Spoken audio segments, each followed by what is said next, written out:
Magluluto po ako ng gatang hipon, ginataang hipon.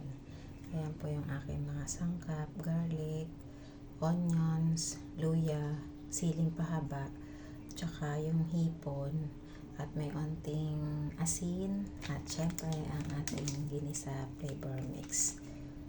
Tapos ang ating gata. So, kaunti lang ang 1/2 cup ng gata. At mayroon akong yung kakang gata para mas masarap. So, 1/2 cup din.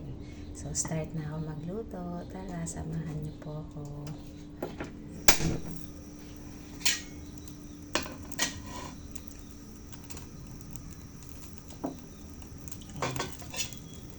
So, lalagay ko na po yung yung 1/2 cup ng coconut milk.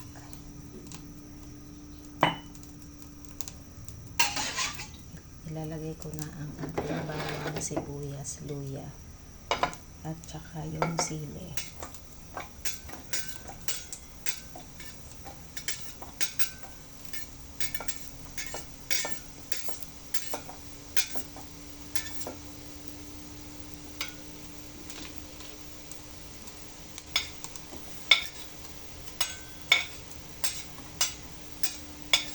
Siyempre, lalagyan ko na ng asin na konti lang. Pinch of salt. Huwag masyadong madami. Kasi konti lang naman ito. At siyempre, ilalagay ko na ang ating hipon para sabay-sabay na silang maluto.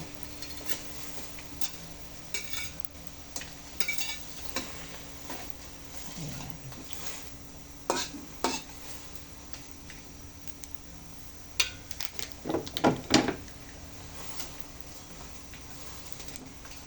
Kalahating kilo ng hipon. Ayan. And then, syempre, lalagyan ko na siya ng ginisa flavor mix. A pinch of ginisa flavor mix. At syempre, lalagyan ko siya ng takip para maluto ang ating hipon. 2 to 3 minutes po natin i-ano ang ating hipon.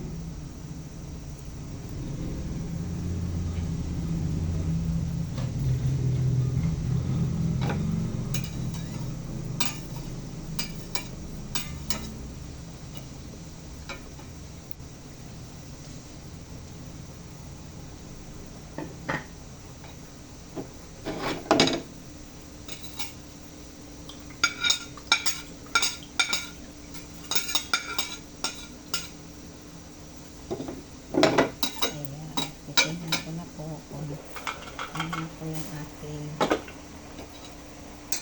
tata.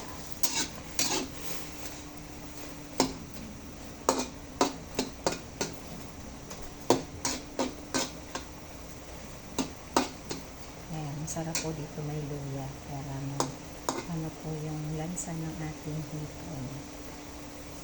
Ayan, ang bang-bang na po ng ating ginataang hipon.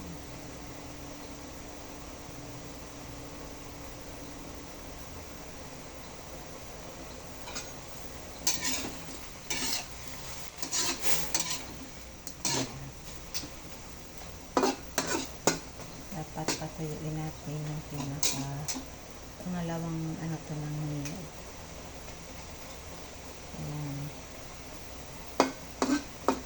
Tapos, ayan. Dapat matuyo muna siya ng hindi naman tuyong-tuyo. Tamang meron ng anting sabaw na matira.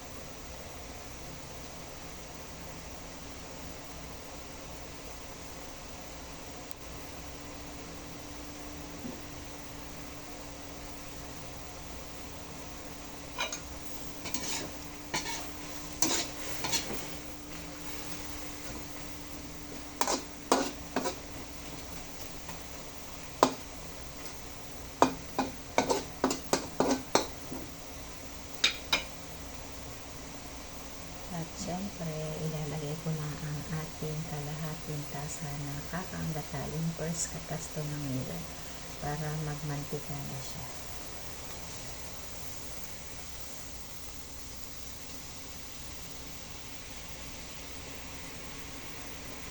Ayan. So, sa mahinang apoy na lang siya para lumabas na yung kanyang oil.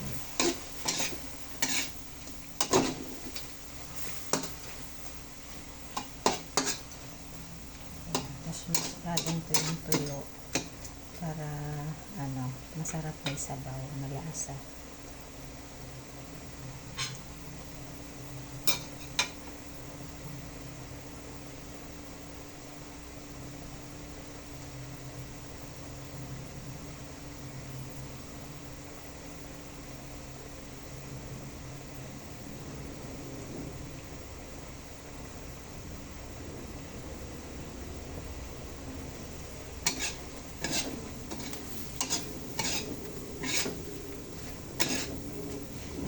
Dapat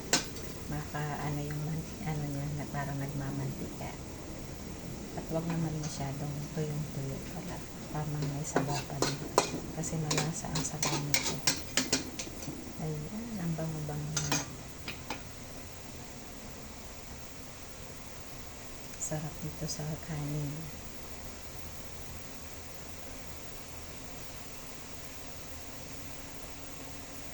Mga 3 to 5 minutes natin para lutong-luto din ang ating hipon.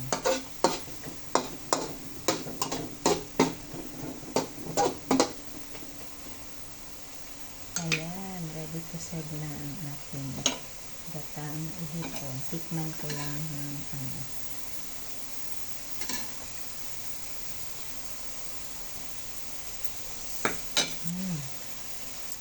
spicy ginataang hipon. Ang sarap-sarap nito sa kanin. So, ayan, luto na po. Patayin ko na yung apoy. At ready to serve ang ating ginataang hipon.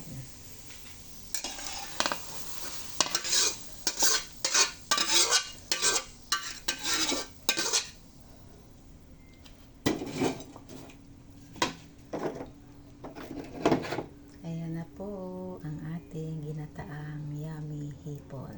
Ang sarap-sarap po nito sa kanin. Ayan. Yeah, let's eat. Thank you for watching.